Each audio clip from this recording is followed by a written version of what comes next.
नमस्कार मित्रों, Kota online classes में आप सभी का स्वागत है साथियों। और आज वही घड़ी, वही बात, वही समय, सब कुछ है साथियों। तो पूरा का पूरा वीडियो कंप्लीट आप लोगों को देखना है। और हम लोग हिंदी साहित्य के इतिहास में आगे बढ़ रहे थे।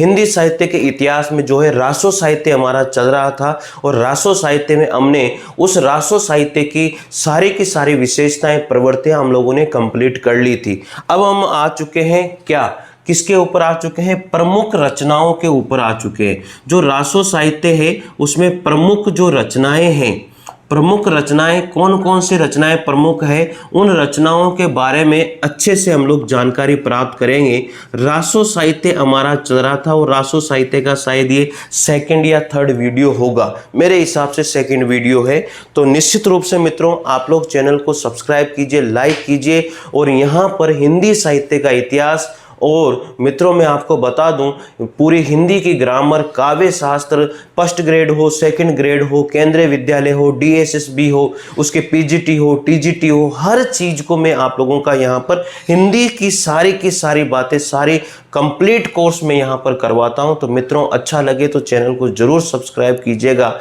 लाइक कीजिएगा, शेयर कीजिएगा मित्रों। और एक चीज और मैं आपको बता दूं, यहाँ मैं स्टूडेंट को नोट्स में मैं प्रोवाइड करवाता हूं। तो हिंदी साहित्य के इतिहास के नोट्स अगर आपको लेने हैं, या 8000 प्रश्न जो हिंदी साहित्य के इतिहास के काव्य शास्त्र के आपको लेने हैं, तो निश्चित रूप से आप डिस्क्रिप्शन में लिंक दिया हुआ है, नंबर दिए हुए, आप वहां से कॉल कर सकते हो मित्रों। और रीट साइकोलॉजी, रीट प्री के और रीट मेन के साइकोलॉजी के नोट्स उपलब्ध हैं, आप लोग मंगवा सकते हैं। दूसरी बात साथियों, फर्स्ट ग्रेड के जो है साइकोलॉजी के नोट्स और मैनेजमेंट के नोट्स भी उपलब्ध हैं। जो भी आपको मंगवाना है आप मंगवा सकते हैं मित्रों। तो देखिएगा, हम लोग बात करते हैं रासो साहित्य। रासो साहित्य में जो प्रमुख रचनाएं हैं उनके बारे में हम लोग बात करेंगे मित्रों। जो अच्छे नोट्स हैं उन नोट्स के माध्यम से मैं आप लोगों को पढ़ाता हूं। उन नोट्स में एक एक चीज लिखी हुई है, वो आप लोगों को वीडियो के माध्यम से मैं पहुंचाता हूं। सबसे पहले बात करेंगे साथियों यहाँ पर खुमान रासो। कौन सी रचना है? खुमान रासो। मित्रों जो खुमान रासो जो रचना है, ये रचना रही थी 9वीं सदी की रचना है। कौन सी सदी की रचना है? 9वीं सदी की रचना है। आपने अगर नोट्स मंगवा लिए हैं और उनमें कोई बात छूटी हुई है तो आप उसमें ऐड कीजिए, प्लस वीडियो को सुनते जाइए, आपको अच्छा ही लगेगा। खुमान रासो है, 9वीं सदी की रचना है, ये चीज आपको याद रखना है साथियों। कुल विद्वान जो है, और ये 9वीं सदी की रचना है, लेकिन कुछ विद्वान जो है मित्रों इस रचना को मानते हैं 7वीं सदी की रचना मानते हैं।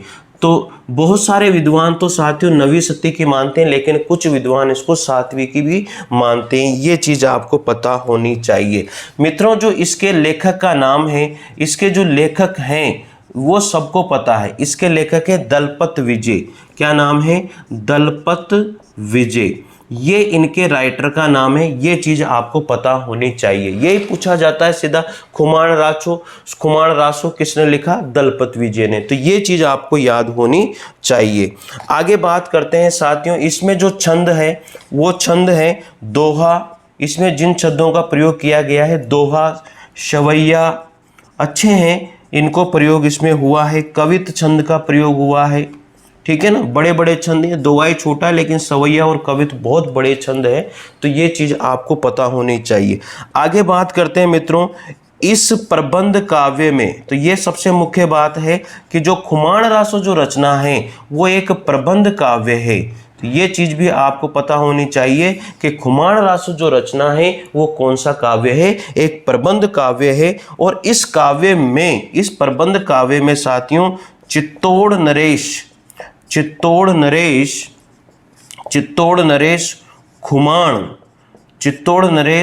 खुमान की वीरता का वर्णन किया गया है। वीरता का वर्णन किया गया है साथियों। तो याद रखिएगा, जो खुमान रासो है वो 9वीं सदी की रचना है। खुमान रासो के जो लेखक हैं वो दलपत विजय है। इसमें दोहा, सवैया और कवित छंदों का प्रयोग है। और ये एक प्रबंध काव्य है जिसके अंतर्गत चित्तौड़ नरेश खुमान की वीरता का वर्णन किया गया है। मेरे हिसाब से ये सारी बातें आपको समझ में आ गई होगी। इसमें जो कुल छंद हैं वो 5000 छंदों का प्रयोग इसमें हुआ है साथियों। इसकी जो प्रति है इसकी जो मेन प्रति है वो पूना संग्रहालय में रखी हुई है। इसकी जो मेन प्रति है वो कहाँ रखी हुई है? पूना संग्रहालय में रखी हुई है। पूना संग्रहालय में क्या है? सुरक्षित है। इसकी जो मेन प्रति है वो कहाँ पर रखी हुई है? प्रति जो है पूना संग्रहालय में रखी हुई है। तो ये हो गई बात सबसे बढ़िया किसकी हुई? खुमान रासो की। तो यह आप लोगों को थोड़ा सा ध्यान रखना है। चलिए आगे बढ़ते हैं, हम इसी क्रम में दूसरी रचना पर आते हैं। लिखते जाइए साथियों, बहुत दिनों बाद में क्या रिकॉर्डिंग करने में थोड़ी सी समस्या होती है, तो आप लोग निश्चित रूप से मैं यही कहूँगा कि चैनल को सब्सक्राइब कर लीजिए। अच्छी चीज़ें और अच्छी बातें मैं आपको यहाँ पर बताता हूँ। दूसरी रचना है मेरे हिसाब से विजयपाल रासो। कौन सी रचना है? विजयपाल रासो। साथियों याद रखिएगा, दूसरी रचना है विजयपाल रासो। और ये जो रचना है ये 12वीं सदी की रचना है। कौन सी सदी की? 12वीं सदी की रचना है। ये चीज़ आप लोगों को याद रखना है, ठीक है। तो 12वीं सदी की रचना है और इसके अंतर्गत अब क्या क्या चीज़ें मुख्य है? सबसे मेन बात है कि इसके जो रचनाकार है वो कौन है?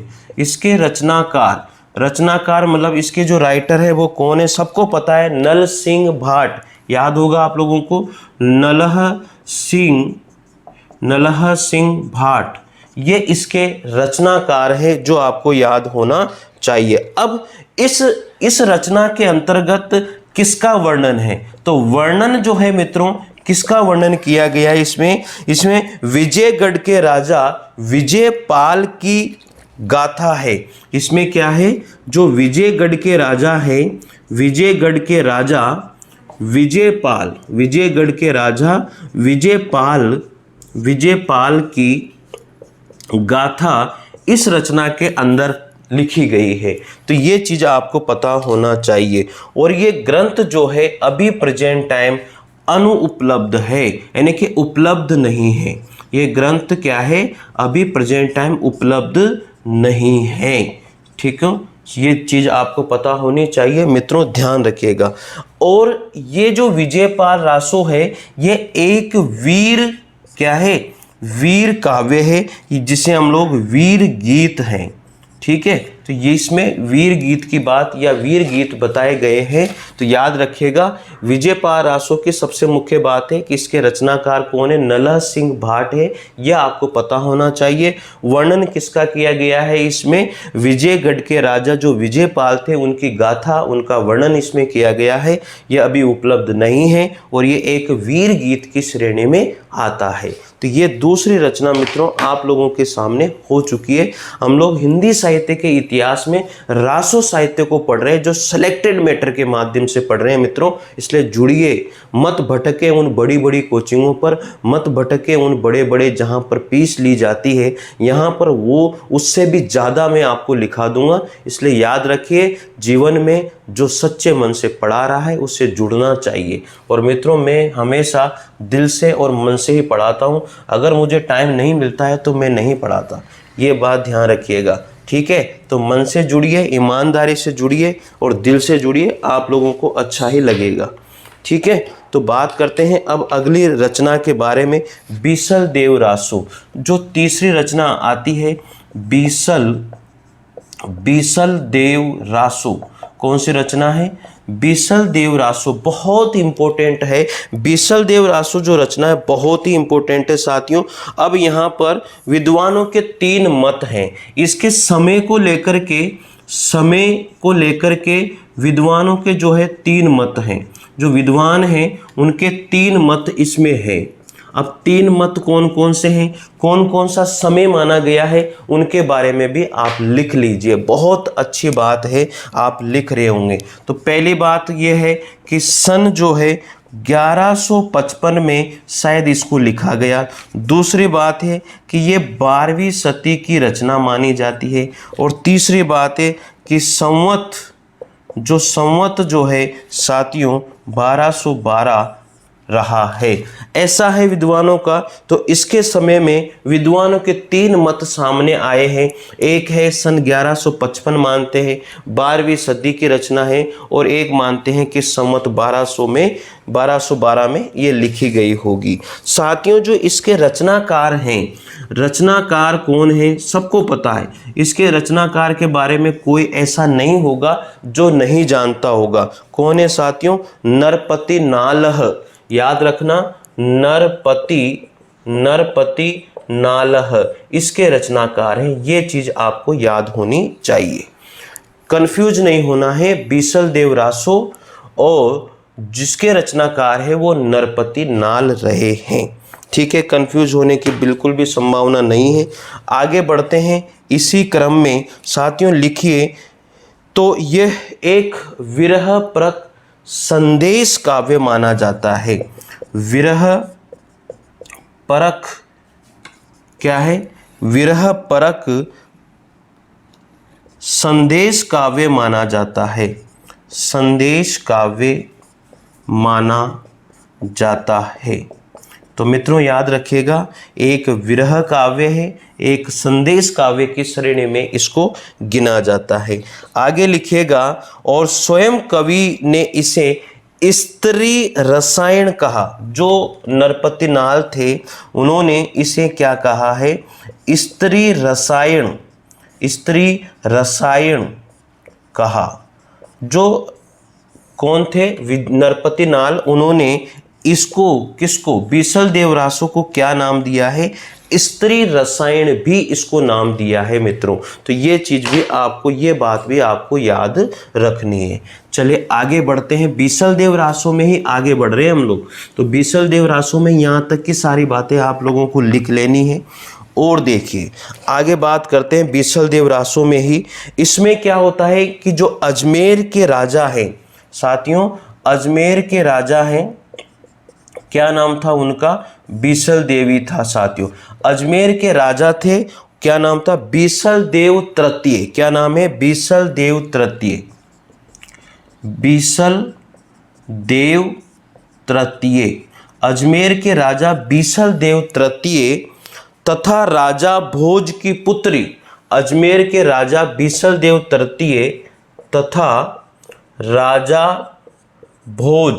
राजा भोज की पुत्री, क्या नाम था उसका? राजमती।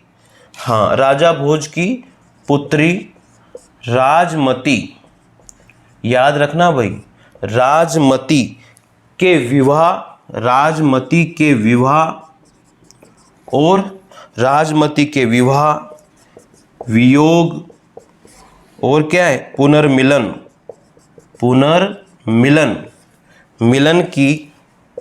मिलन की कथा है।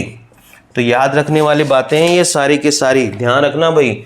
अजमेर के राजा बीसल देव तृतीय और जो राजा भोज थे, ठीक है, उनकी पुत्री थी राजमती। इसका विवाह, इसका वियोग और पुनर्मिलन, इन सभी बातों को जो है बीसल देव रासो में लिखा गया है। किसके द्वारा लिखा गया है? अब तो याद हो गया होगा, नरपति नाल के द्वारा लिखा गया है। तो बहुत इंपॉर्टेंट रचना है जिसको आपको ध्यान रखना है साथियों। आगे बात इसमें करते हैं। अब इसमें और सारी चीजें क्या है कि जो रानी राजमती है, जो रानी राजमती से रूट कर मित्रों बीसल देव जो बीसल देव थे, बीसल देव का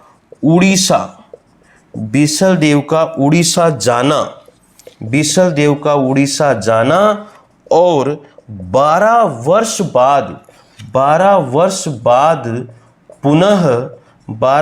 बाद पुनः मिलन।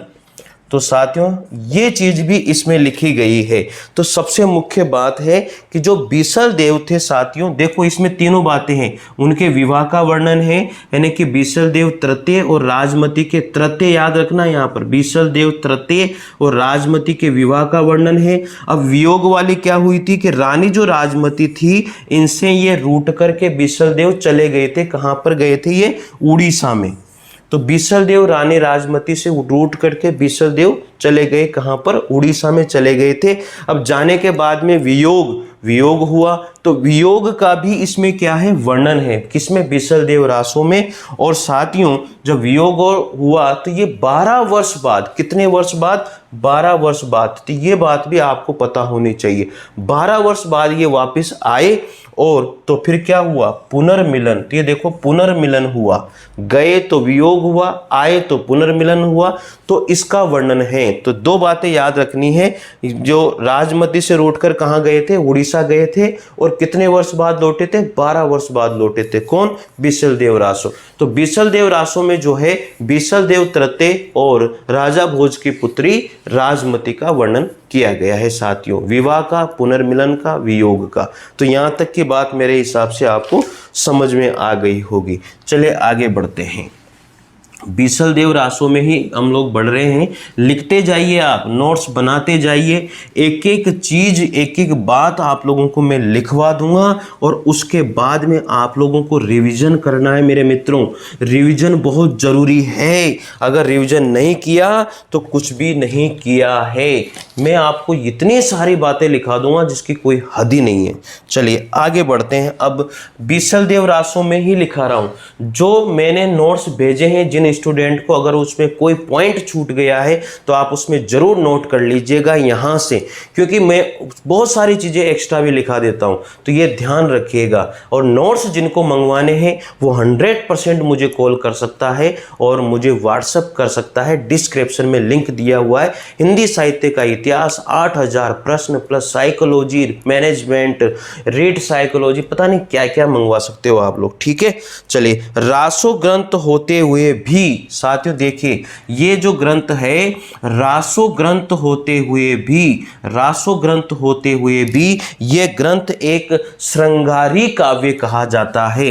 रासो ग्रंथ है लेकिन फिर भी इसको श्रृंगारी काव्य भी कहते हैं। अब क्यों कहते हैं श्रृंगारी काव्य, आप सबको पता लग रहा होगा, क्योंकि इसमें वियोग हुआ, मिलन हुआ, तो इसमें श्रृंगार रस का, तो प्रेम का तो इसमें आया ही है ना भाई, श्रृंगार रस तो तुम्हें इसमें नजर वैसे ही आ रहा है। तो रासो ग्रंथ एक वीर ग्रंथ होते हुए भी इसको श्रृंगारी काव्य की श्रेणी में भी रखा गया है मेरे मित्रों, याद रखना। फिर आगे बात करेंगे हिंदी में।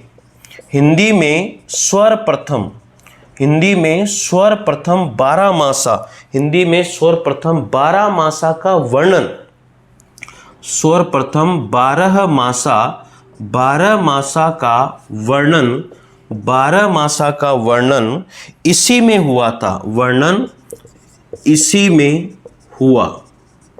तो याद रखना साथियों, हिंदी में सबसे पहले जो 12 मासा का वर्णन किया गया, हिंदी में सबसे पहले 12 मासा का जो वर्णन किया गया है, 12 महीनों का जो वर्णन किया गया है, वो सबसे पहले बीसल देव रासो के अंतर्गत ही किया गया है साथियों।